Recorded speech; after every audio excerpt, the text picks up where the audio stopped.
This is your weekly global sailing highlights show, The World on Water, for October 31st, 2025. This week we have a special on the Transat Cafe L'or, Le Harve, Normandy, which started last weekend, and the 42-boat fleet of 4 classes sailed into a punishing gale in the English Channel off France. The Class 40s were then held ashore as 3 Ocean 50 Trimarans capsized. The huge Banque Populaire 11 also had to stop to replace a broken rudder. This is the most punishing transatlantic race held every 2 years. Our coverage starts with the Day 1 report. How's it going? We made it. We've left Le Havre finally. On est parti sur la Transat Cafe L'or. On était bien placé sur la ligne, mais les bateaux à foil se sont envolés. Ça y est, c'est parti, Transat Cafe L'or, et on se prépare pour une nuit un peu musclée, mais on vous dit à très vite. Pierre Leroy, skipper, candidat au prochain Vendée Globe, et dans une vie d'avant, j'étais météorologue. Le départ de la Transat Cafe L'or pour la flotte IMOCA était spectaculaire, parce qu'il y avait un petit bord à effectuer, avec un angle de vent, une force de vent particulièrement adaptée pour que les IMOCA volent, donc c'était chouette à voir. Bon, il y avait une houle qui était assez fort pour la Manche, ce qui rendait le vol assez compliqué, mais ça a fait des super belles images et on a vu que les IMOCA maintenant, même dans ces conditions difficiles, maîtrisent assez bien le vol et ils arrivaient à atteindre des vitesses impressionnantes dans ces conditions. Pretty bumpy ride. Yeah. Definitely cold. Would be a bit of a bumpy ride for a while, and happy on board. Je sais pas, 2-3 heures après le départ. Pour l'instant tout va bien, il y a 25 nœuds, ça tape un petit peu. On a des amis Charal qui sont pas très loin, je sais pas si vous voyez, mais en tout cas ils sont à 200 mètres. 100 mètres du gale, ça commence à planter des pieux. Première nuit, il devait négocier des conditions très dures, parce qu'il y avait un front qui balayait la Manche, avec du vent fort, plus de 30 nœuds en vent moyen et des rafales à plus de 40 nœuds, une mer raide, donc des conditions très dures. Ils avaient un choix à faire. On est bien parti. Après un départ un peu raté, on est enchaîné quelques virements. Maintenant, on fait cap un peu vers le nord. Nuit qui risque d'être un peu mouvementée. La flotte avait le choix entre aller côte anglaise ou rester côte française. Dans ces conditions, c'était face au vent.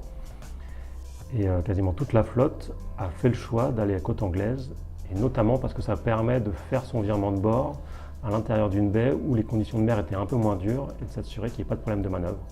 Average wind speed in the last few minutes is 33 knots. It's quite sporty. 40 nœuds, ça tape de folie. Incroyable. Je pense qu'on a passé le plus dur. Encore des rafales à 37, 38. Et normalement, après ça va faire que baisser. On peut aussi féliciter Louis Burton qui fait un super départ, on l'a vu, il était au top sur la ligne quasiment, et qui a accroché le train des premiers et qui se maintient aux avant-postes dans ces conditions très dures, donc avec un bateau qui n'est pas de toute génération mais quand même un très bon bateau. Pour l'instant, Louis et Clément font une super course.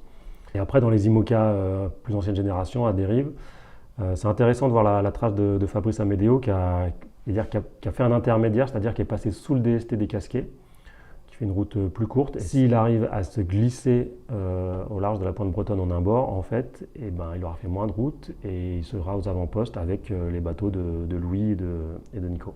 Ce qu'on voit sur ces premières 24 heures, c'est qu'on retrouve les favoris aux avant-postes, sans surprise.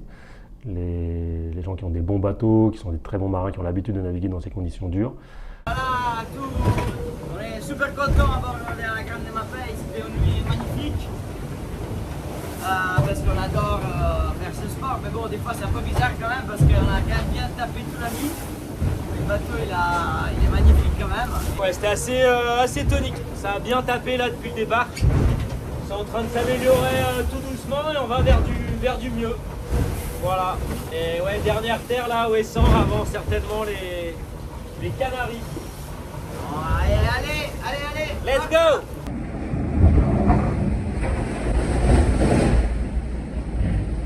Derrière moi, on voit Ouessant, très facilement, on voit le phare de Ouessant, juste là-bas. Donc on est sorti de la Manche et la nuit était comme prévu, costaud. Là où il se fait un petit dodo derrière dans la studette. Et je viens de faire un petit tour sur la nave et voilà, on fait le sud. Super bouncy night for us, very rough. We're just about to go around the corner of Wesson, the next hour or two. Really hard to sleep. Petit aperçu de ce que l'on vit depuis le départ. C'est chaud. Là, il y a 35 nœuds. On avance à 20 nœuds. Il y a déjà un phénomène intéressant avec cette dorsale, cet axe de vent faible qui s'étire depuis le centre de l'anticyclone qui est plus au large. Et en fait, les IMOCA vont devoir se glisser dessous, essayer de passer sous cet axe de vent faible pour récupérer le vent d'est au large du Portugal.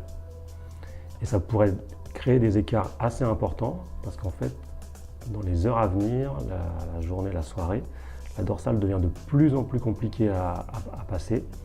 Et donc peut-être que déjà certains IMOCA vont réussir à se glisser dessous et s'échapper, et d'autres vont soit buter dedans, soit devoir faire un détour pour pouvoir glisser vers le sud.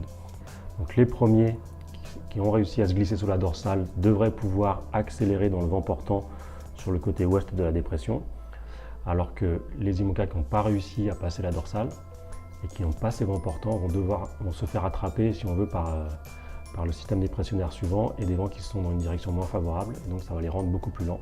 Ce qu'on peut supposer en revanche, c'est qu'en fin de semaine, la progression en arrivant pile poil sur les Canaries soit très lente pour les premiers parce que l'anticyclone qui est au large de l'Afrique étant une dorsale, donc il a un axe de vent faible également vers les Canaries, ce qui fait que les premiers vont peut-être buter dans du vent très faible, ce qui va permettre à ceux qui sont plus à l'arrière de recoller.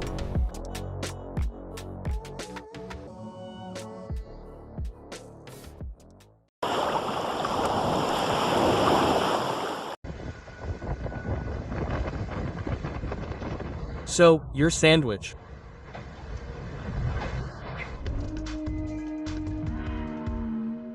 The sailors of the Transat Cafe Le Havre, Normandy have been hit by the bad weather sweeping across the English Channel and Northern Europe. A brutal start that is tough on bodies and stomachs. After 24 hours in a shaker, the fleet is getting its bearings before the next storm. In IMOCA, Sam Goodchild and Lois Barrar are leaders in the heart of the Bay of Biscay. The gaps are small. In the coming hours, the crews will have to choose the best option to get through the calm zone blocking their path.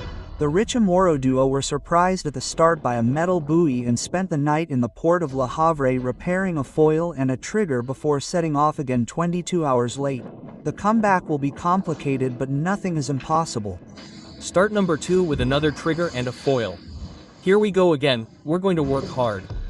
Finally, Armel Leclerc and Sébastien Yoche stopped for several hours in the Orient to change a broken rudder during attack at the tip of Brittany. In the meantime, Tom Leperche and Franck Camus were in the lead and were taking advantage of a bit of redby. It worked in light airs, and we sailed around the boat after the strong wind. Apparently, there wasn't too much damage, so we're in good shape to continue at full speed.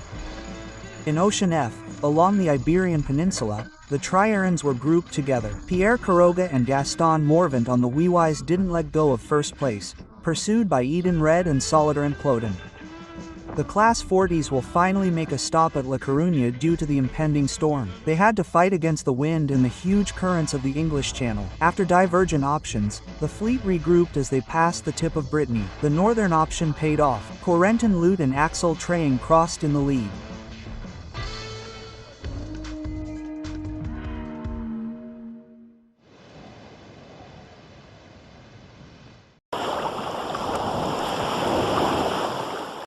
After the Class 40 fleet started again on their first leg, all was not well aboard Innovad Group.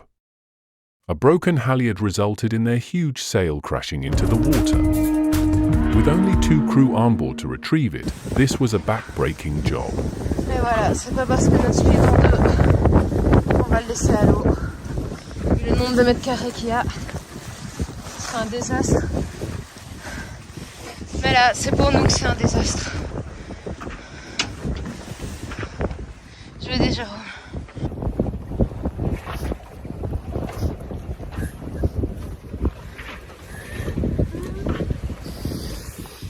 On n'a pas l'habitude de faire ce genre de choses. D'habitude, On garde nos émotions pour nous. on garde nos émotions pour nous. Mais là, on peut plus. On peut plus. Notre spi est en lambeaux, tout ça parce que quelqu'un dans un avion privé a voulu faire une belle photo de notre bateau. Il était très beau, mais maintenant il est incapable de continuer. Bon, la rafale nous a fait partir au tas, le spi s'est retrouvé sous la quille et voilà l'embout de truc. La vraie question maintenant c'est... Sans spi médium, je sais pas comment on va faire cette course. Déjà pour rallier l'Espagne, je sais pas. On va se prendre Putain de encore- merde. Non, non, avec gueule, tout ça.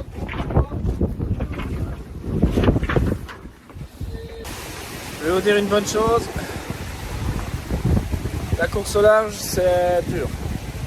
C'est dur et on passe par des cocktails d'émotions super intenses.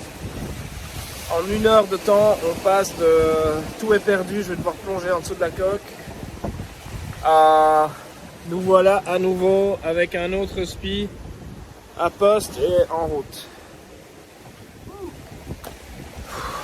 Bon, en tout cas, je sais pas si on va savoir terminer cette course. Mais je peux quand même vous dire que putain, on aura tout fait pour et on aura eu du mérite quoi, ça c'est sûr. Donc à toute la team qui est derrière nous, en fait c'est très simple. La nouvelle ligne de départ ferme lundi 15h. Et il nous faut le spi médium qui est à Dunkerque dans notre stock. On a un deuxième spi médium. Et il nous le faut pour prendre le départ, sinon on peut pas faire 2 transatlantiques avec le bateau sans spi médium, c'est pas possible. Donc voilà, il faut une bonne âme qui se dévoue pour faire Dunkerque, Triron ou la Corogne. On ne sait pas encore très bien où on atterrit parce que on va se faire manger par une dépression très violente demain midi. Donc suivant notre progression aujourd'hui, on pourra affiner la destination. Voilà, bon en tout cas, on est reparti avec un spi qui est monté sur le point d'amure du Genac. Parce que notre point d'amure de spi, il a fallu le sectionner, hein, et le spi, on l'a quand même récupéré, il est là. Donc voilà, les gars. Nous on va y dormir.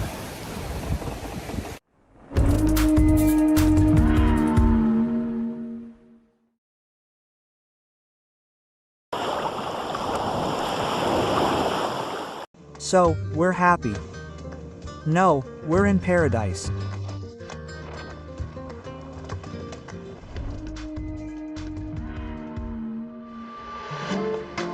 The Class 40s stop at La Coruña for the first leg to avoid a particularly strong depression. And then, it's wild. After 2 days and 18 hours at sea, Corentin Duge and Axel Trajan were the first to reach Galicia. Normally, it didn't go very well, huh? No BOGO on the boat, we won. What more could you ask for? Not bad. Just 21 minutes later, Guillaume Pirel and Cedric Chateau are second.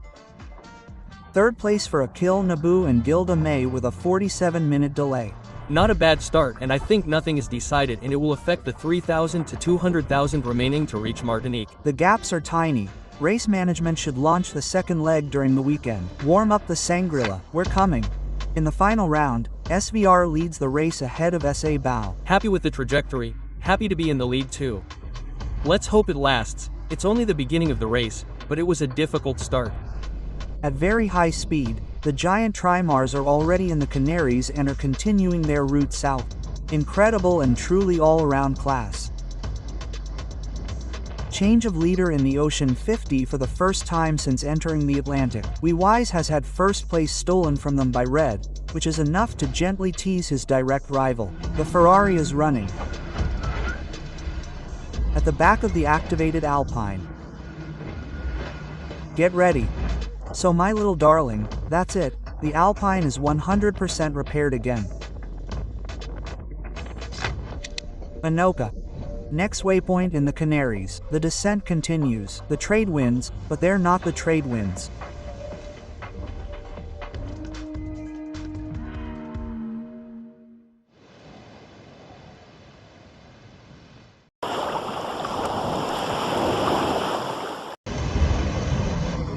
So, all night long, we're going to be really windy at some point. But for now, there are still 13 knots. We should have at least 20 and we're impatiently waiting for the wind. Bye.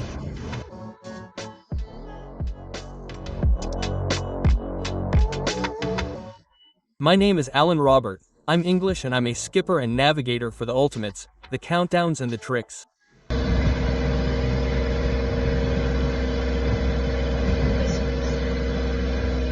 We're trying it out right now. We've removed the wind, which is cool. We can't wait to speed up. I can't wait to speed up. Since they left the channel, the beaten ones have accelerated well. Then when they got to the Spanish coast, they started to fall into the light wind. There you go. It's still a bit of a windy wind. We had a big light wind and then there you go. We're in 16, 17 and it's going really fast. Right now, they're going down the Portuguese coast, staying in the stronger wind, playing on the shift of the small depression that's currently over Spain and Portugal. Today, we have Cheryl in the lead. At the Grande, who are right behind them, Massif and Far, who are more positioned to the west, then we have the boats. Kegeiner and team. Salut les terraces, a quick overview. Past the Capistier, there are beautiful colors in the sky over there, but the weather is squally. We are approaching the depression. And there, the atmosphere is spreading and it will allow us to make a fairly rapid start of our descent towards the south, but which could take longer afterwards. But there you have it, we are already focused on this fundamental point. That the next 2 days are for. It is for them to make towards the scoundrels. There is a ridge of high pressure that is going to set in. So the goal of this boat is to stay in the stronger wind, for as long as possible. And they are fighting each other, they will fall into the light air in front first. So, we will see that in the compression of the fleet. Once we have seen the compression, we may see an extension when the boats start to hit new winds on the African coast.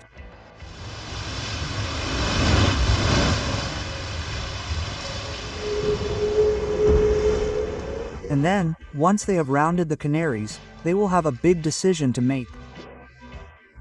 Either they will play the wind along the African coast.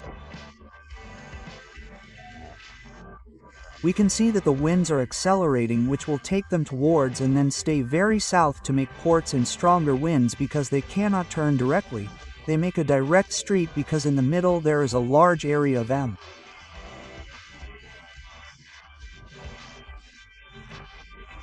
The second option is to pass the Canaries, repair your boat and make a loan to possibly go and get the northeasterly wind on the side of a high pressure system. So where are we now? What do we do? Well, we are in a depression because that's what they call depressions in Portugal and there is a bit of wind, but it's not that strong.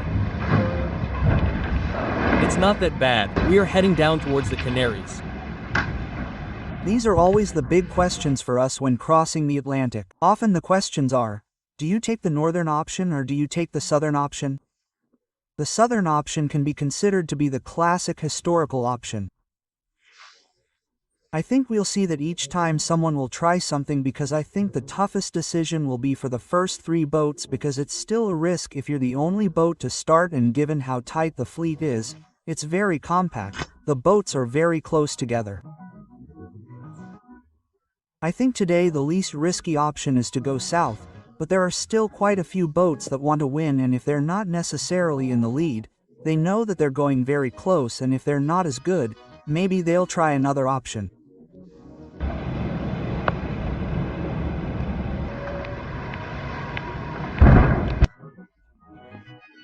And that's the other risk when you go to gold, if you pass a very strong depression, you can have a lot of upwind, so it's really hard on the boats, the waves hit each other really hard and you can have a lot of wind, so you can break sails, you can break the boat's structures, but there's no option without risk, compromise, risk. It has a bit of a feeling. It's Bombing, the wind came in. Nice.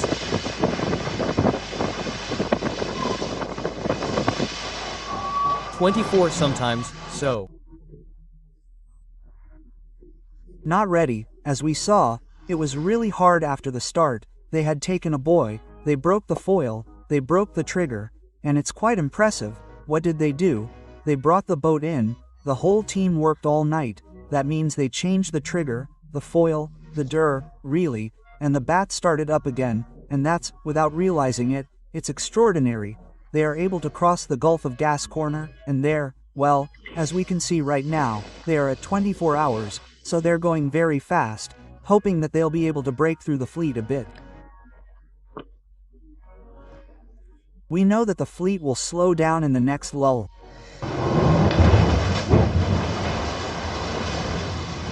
And the small objectives are to get through the storm at Canar, and then for the ranking.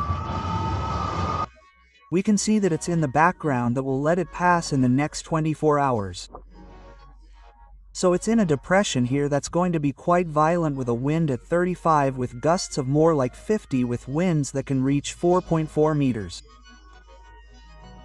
So I think this story isn't over for PAP. We have to watch it very closely and we can imagine that they're going to do a classic enrichment and try to cross the fleet like they did on the road to Rome that we had to stop. Okay, watch this space. I think